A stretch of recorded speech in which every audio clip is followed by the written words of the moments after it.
সুপ্রিয় দর্শক, আসসালামু আলাইকুম। অনুসন্ধানী টাইম চ্যানেলে যুক্ত হওয়ার জন্য আপনাকে অসংখ্য ধন্যবাদ। জানিয়ে দিচ্ছি আমাদের হাতে থাকা সর্বশেষ আপডেট। আর বরাবরের মতো সর্বশেষ আপডেট জানাতে আপনাদের পাশে আমি সাইমন সুজন। দিল্লির ঘুম হারাম। বাংলাদেশে ওপেনে সমরাস্ত্র কারখানা স্থাপন তুরস্ক, চীন, কাতার।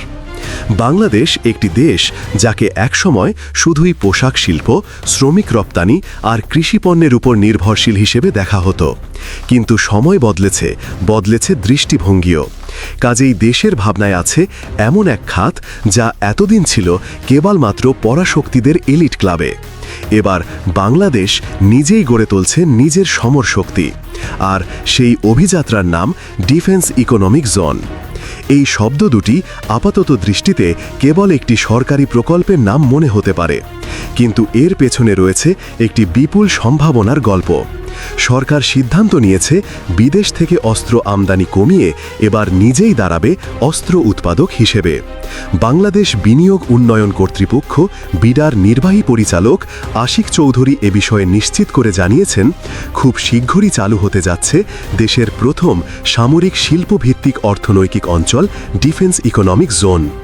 আর এই ডিফেন্স ইকোনমিক জোনে তৈরি হবে সামরিক ড্রোন, ফাইটার জেটের যন্ত্রাংশ, ক্ষেপণাস্ত্র, অস্ত্র ও গোলাবারুদ। আর শুধু নিজের দেশের জন্য নয়, এসব সামরিক সরঞ্জাম রপ্তানি করা হবে এশিয়া, ইউরোপ থেকে শুরু করে আফ্রিকার দেশগুলোতেও। ভাবুন একবার, বিদেশ থেকে অস্ত্র কিনতে নয়, বরং অস্ত্র বিক্রি করতে ব্যস্ত থাকবে বাংলাদেশ। আশিক চৌধুরীর বক্তব্য অনুযায়ী প্রতি বছর সামরিক খাতে বরাদ্দ রাখা টাকার 9 থেকে 10% চলে যায় বিদেশি অস্ত্র কিনতেই, যা টাকার হিসেবে প্রায় 4,000 কোটি টাকা।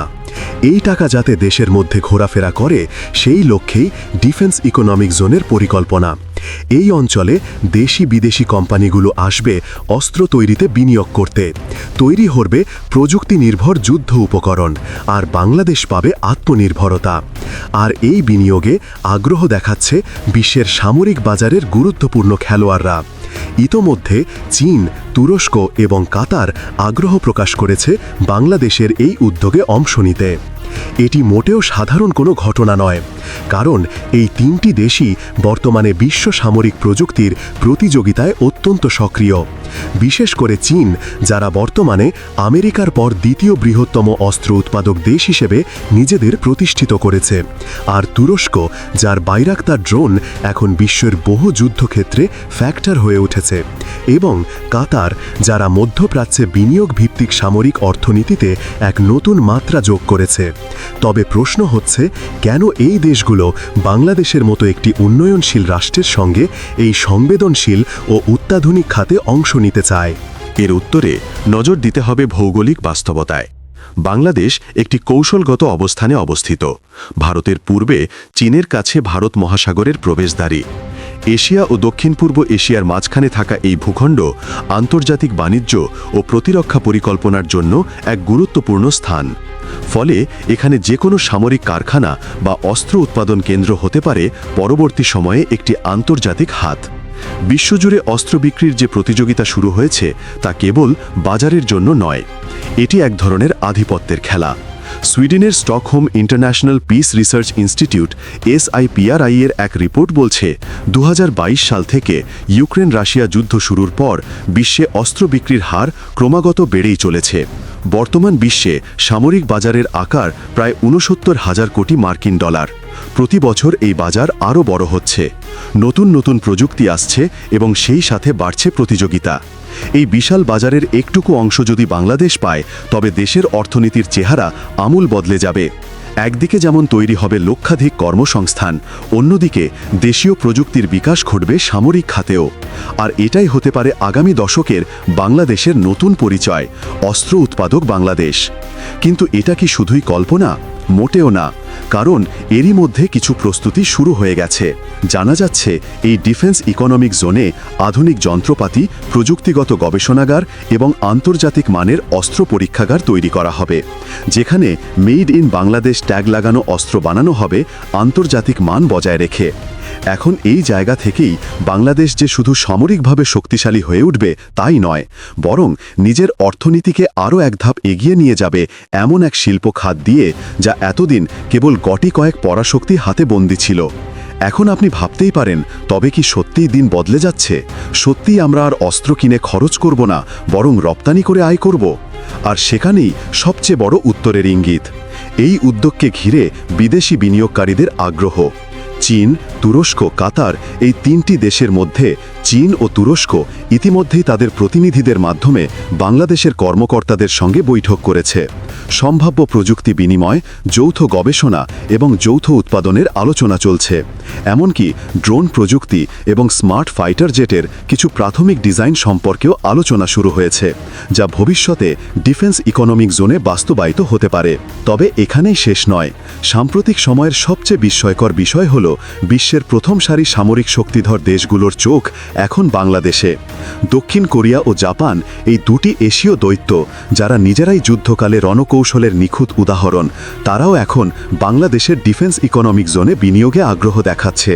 বাংলাদেশ সেনাবাহিনী ও প্রতিরক্ষা মন্ত্রণালয়ের উচ্চ পর্যায়ে চলছে একাধিক বৈঠক, যেখানে আলোচনা হচ্ছে প্রযুক্তি হস্তান্তর, যৌথ উৎপাদন এবং বিশেষ অর্থনৈতিক করিডর গড়ে তোলার পরিকল্পনা নিয়ে। শুধু কোরিয়া বা জাপান নয়, ফ্রান্স, ইতালি ও জার্মানির মতো ইউরোপীয় দেশগুলোকেও টানার চেষ্টা চালাচ্ছে বাংলাদেশ। কারণ এই তিন দেশের সামরিক শিল্প এতটাই পরিপক্ক যে তাদের প্রযুক্তির সংমিশ্রণে বাংলাদেশে তৈরি হওয়া যে কোনো সমরাস্ত্র হবে বিশ্বমানের। আর এই পদক্ষেপ শুধু প্রতিরক্ষাকে স্বাবলম্বী করবে না, বরং রপ্তানির মাধ্যমে এনে দেবে কোটি কোটি ডলারের বৈদেশিক আয়। তৈরি হবে অন্তত 10,000 উচ্চমানের টেকনিক্যাল জব, যার প্রত্যেকটি হবে বিশেষায়িত ও আন্তর্জাতিকভাবে প্রশিক্ষিত। আজকের বিপরীতে ছোট ছোট দেশও নিজেদের জন্য তৈরি করছে অত্যাধুনিক অস্ত্র। উদাহরণ হিসেবে ধরা যাক ইন্দোনেশিয়াকে, যারা নিজেদের তৈরি রাইফেল, সাজোয়া যান এবং ক্ষেপণাস্ত্র ব্যবস্থার মাধ্যমে বিশ্বের সামরিক মানচিত্রে এক অনন্য অবস্থান তৈরি করেছে। আবার মিশর, যারা চীন ও রাশিয়ার সঙ্গে যৌথভাবে যুদ্ধবিমান ও ক্ষেপণাস্ত্র বানিয়ে শুধু নিজেরাই ব্যবহার করছে না, বিদেশেও রপ্তানি করছে। একে বলা যেতে পারে কৌশলগত আত্মনির্ভরতার প্রকৃত উদাহরণ। বাংলাদেশ যদি সত্যিই চূড়ান্তভাবে একটি পূর্ণাঙ্গ সমরশিল্প গড়ে তুলতে পারে, তাহলে এটা হবে শুধু একদেশীয় অর্জন নয়, হবে এক বিশাল ভূরাজনৈতিক বার্তা। কারণ বাংলাদেশ অবস্থান করছে এমন এক অঞ্চলে যা চীন, ভারত, মিয়ানমার ও বঙ্গোপসাগরের কেন্দ্রবিন্দুতে। এখানে একটি শক্তিশালী সামরিক শিল্প থাকা মানে সকল শক্তির মধ্যে ভারসাম্য, নিরপেক্ষতা ও স্বাধীন অবস্থান ধরে রাখা।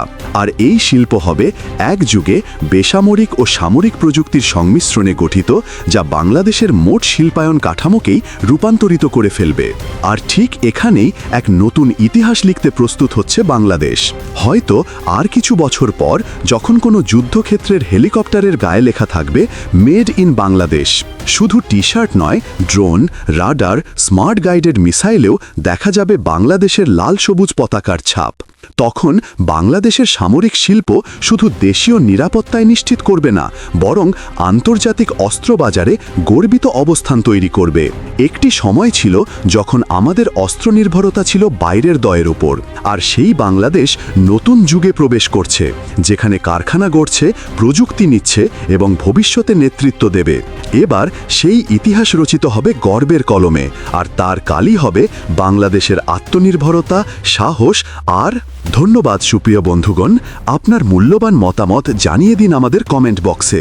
সেই সাথে আমাদের চ্যানেল সাবস্ক্রাইব করতে মোটেও ভুলবেন না, যাতে এমন সব গুরুত্বপূর্ণ বিশ্লেষণ আপনার কাছে পৌঁছাতে পারে। Thanks for watching my video. আল্লাহ হাফেজ।